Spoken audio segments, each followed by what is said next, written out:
Всем привет! Тем, кто сюда забрел случайно, я сразу скажу, что лучше бы вам было сначала посмотреть первую часть, а то будет много непонятного. А вообще речь тут идет о каменной топке, как из нее можно сделать нормальную печь. А мы поехали. Так вот, когда первый этап закончился и печка заработала, прояснились ошибки и недостатки. А голова сразу стала работать над тем, как из этой печки выжать максимум возможностей. Обсудил с Наталкой. Она говорит, а если в полость положить камни? Есть же печь-каменка. Вот, думаю, дает. Помните, в первой части я спрашивал консультанта, можно ли засыпать топку гранитным отсевом. А он мне, вы что, так нельзя, ну, другими словами. Так вот, я об этом уже забыл. А с Наталкой всегда полезно обсудить технические проблемы. Она, как профессиональный хореограф, всегда что-нибудь подскажет инженеру толковое. И вы зря вот это вот улыбаетесь. Я не знаю как, но это работает. И так сказано сделано. Заложил топку камнями. Причем первый раз неправильно. Позже объясню почему. Продолжаем топить. Теплоотдача потом стала лучше. Ну, в смысле, после окончания работы больше тепла сохраняется. Добавил камней доверху воздушной камеры. Еще лучше. Тогда закрыл вентиляционные отверстия внизу доской, а вверху в сетку установил заглушку из фольги. Ну, чтобы топка не обдувалась воздухом вообще. В результате печь накопила еще больше тепла, а нагрев помещения во время горения дров уменьшился. Вы скажете, ну так ведь нельзя, консультант же был прав, надо, чтобы воздух обдувал топку, иначе она перегреется. Но, по крайней мере, я вас сразу предупреждаю, что если вы только заикнетесь продавцу, что будете обкладывать топку камнями, он тут же лишит вас 10-летней гарантии на топку. А если серьезно, рассуждал так. Воздух и зазор для чего? Для отвода тепла от топки. Но воздух одновременно и отличный теплоизолятор. А гранит, между прочим, как раз отличный теплопроводник. Ну, не медь, конечно, но для камня то, что надо. И кроме того, гранит по теплоемкости после воды лучший теплоаккумулятор. Но это все теория. А практика показала, что если печку топить по правилам, то этих правил достаточно, чтобы она прекрасно себя чувствовала даже обложенная гранитом без воздухообмена. А правило одно – топить печь на малых оборотах, то есть устойчивое, но не интенсивное горение. Кстати, в инструкции так и написано – растопить, а потом периодически добавлять по одному-двум полежкам по мере сгорания. Но я, конечно, в ходе экспериментов периодически мерил температуру задней стенки топки, а это у нас самое нагруженное место. И она всегда оставалась в пределах 250-360 градусов. Мы для себя выбрали критерий интенсивности. Поддерживать температуру в дымоходе 80-90 градусов, для чего имеется соответствующий датчик. Полагаю, что при такой температуре конденсат в утепленной нержавеющей трубе образовываться не будет, а если вначале и образуется, а это неизбежно, то потом быстро высохнет. Кстати, можно угробить топку и на воздушном охлаждении, просто для этого надо интенсивно топить. Она сразу реагирует на это металлическим потрескиванием от расширяющихся чугунных и стальных деталей. Конечно, от одноразового перегрева, возможно, ничего не будет, если не до красна. Просто она прослужит не 100 лет, а лет 5 или 10, если так топить постоянно. В любом случае, не признавайтесь никому об этой технологии. Да, у этой печки по сравнению с традиционной есть недостаток. Ее нельзя топить, как кирпичную топку интенсивно с полной загрузкой дров. Хотя и кирпичные тоже не любят такой режим. Вот теперь уже можно подвести итог. Итак, мы получили чудный камин с аккумулятором в виде печного колпака и камнями внутри полости. Диаграмма этой печки, конечно, не такая, как у традиционной кирпичной с кирпичной же топкой, но примерно такая. Нас это вполне устраивает. Мало того, эту диаграмму в процессе работы печки можно изменять. То есть, если нам необходимо быстро нагреть помещение, достаточно открыть нижний ящик. Это у нас такая заслонка в виде сетчатого ящика для принадлежностей. И приоткрыть сетку с заглушкой. И горячий воздух, обдувая топку и камни, быстро нагреет помещение. Ну, камни же большие, они же там не так плотно лежат, чтобы уже воздух не прошел. Можно назвать это режим камина. Если нам надо накопить тепло, закрыли воздушные заслонки, и тепло пошло в камни и кирпич.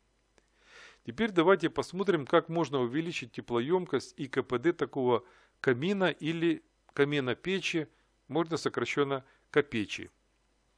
Во-первых, раз для нас уже не так важны проемы воздухообдува, можно внизу под топкой оставить высоту 1 или 2 кирпича. У нас сейчас 3. Что это дает? Нам желательно сместить топку как можно ниже, чтобы было больше места для аккумулятора. Мы старались снизить температуру на выходе из печи, установив теплоаккумулятор, что увеличивает КПД. Но несмотря даже на максимальные закрытые задвижки печи, температура дымохода на высоте 100 см над перекрышей превышает 120-130 градусов. Поэтому есть смысл увеличить объем колпака или сделать 2 колпака, а кто-то даже может сделать каналы, хотя я не сторонник последних, потому что будет увеличено сопротивление дымовым газам и будет труднее обслуживать топку. При открывании двери топки дым будет идти в помещение.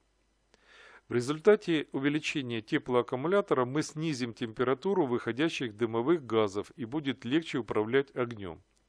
Повысим КПД устройства и увеличим теплоемкость, то есть емкость теплоаккумулятора. Однако нельзя сильно увеличивать аккумулятор, ведь если мы заберем слишком много энергии, что проявится в сильном падении температуры в дымоходе, то температура в дымоходе может упасть критически и будет появляться конденсат. И увеличением пламени мы сильно не сыграем, чтобы не перегревать топку. Тут как раз не помешал бы летний ход, дабы держать дымоход в тонусе, то есть в температуре 80-90 градусов при необходимости. Кирпич однозначно надо использовать такой, о котором я говорил в первой части. Тут надо заметить, что даже применение правильного кирпича уже должно снизить температуру в дымоходе, так как его теплопроводность, а значит отвод тепла от внутренних стенок, будет больше. А можно ли вообще обложить топку кирпичом? Теоретически можно, но тогда вы не сможете ее вынуть, если вдруг нужен ремонт. Ремонт чугунных топок, в отличие от остальных, заключается в замене деталей, так как топка – это коробка из чугунных пластин, собранная на шпильках.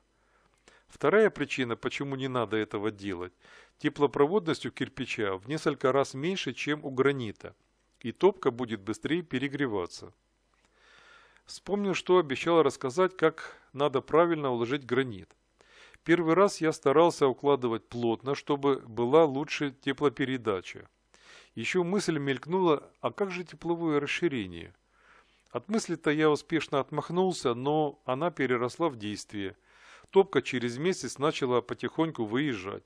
То есть камни, расширяясь и упираясь в топку и кирпичную кладку, выпихивали топку наружу.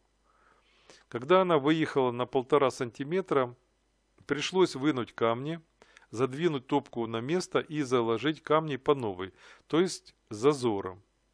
Думал, войдет меньше, но, как ни странно, вошло на ведро больше. Но сейчас вроде все окей. Как вы сами видите, подтверждается старое правило, что если что-то делаешь первый раз, идеально не получится. Зато, надеюсь, наши ошибки помогут вам создать более совершенное произведение. Чтобы было понятнее, что у нас в процессе получилось, покажу такую картинку вместе с диаграммой теплоотдачи. Это камин по правилам, и у него такой график теплоотдачи. Конечно, это еще зависит от материалов кожуха, но в основном он отдает тепло сразу, то есть пока топится. А это, к примеру, 4 часа. Второй экземпляр – это наш вариант камина не совсем по правилам, с аккумулятором в виде колпака и открытыми воздушными проемами. Мы такой вариант используем иногда, когда нужно быстро прогреть дом. Третий вариант – наш камин или уже печь уже совсем не по правилам, потому что закрыты воздуховоды и в полость заложен гранит. Все это для максимального теплоаккумулирования и отдачи тепла потом. А четвертый – это для примера печь в нашем старом доме, почти традиционная, не считая двери со стеклом, которая немного увеличивает теплоотдачу сразу. Я бы даже сказал, что камин с воздушным теплоотводом, камин с кирпичным аккумулятором и кирпичная печь – это просто разные классы нагревательных приборов, и у них разное назначение и характеристики, поэтому каждый выбирает, что ему подходит, и неизвестно, можно ли их вообще сравнивать. Может, вообще нужен новый термин и новая классификация. А как бы вы назвали сей девайс? Пишите. Тут еще остались нераскрытые вопросы, которые я объединил бы в 4 темы. Какая площадь дома, мощность топки, сколько дров идет, как и сколько топить такую копечь, насколько хватает тепла. Как сделать такую копечь, как сделать прямой вариант и как изменить параметры под другую площадь. По каким критериям подбирать топку для копечи и какой мощности и так далее. Предлагаю поступить так. Вы пишете в комментариях вопрос, я в ответе ставлю плюсик, что означает, что вопрос принят и ответ будет в ролике. Выкладывать ролики буду исходя из ваших вопросов. Каких будет больше, ту тему и раскроем. Что касается нас, то мы очень довольны, несмотря на указанные несовершенства нашей копечки. Будем пользоваться и наслаждаться огнем и теплом, а там жизнь покажет. Кто еще лайк не поставил. А пока до встречи.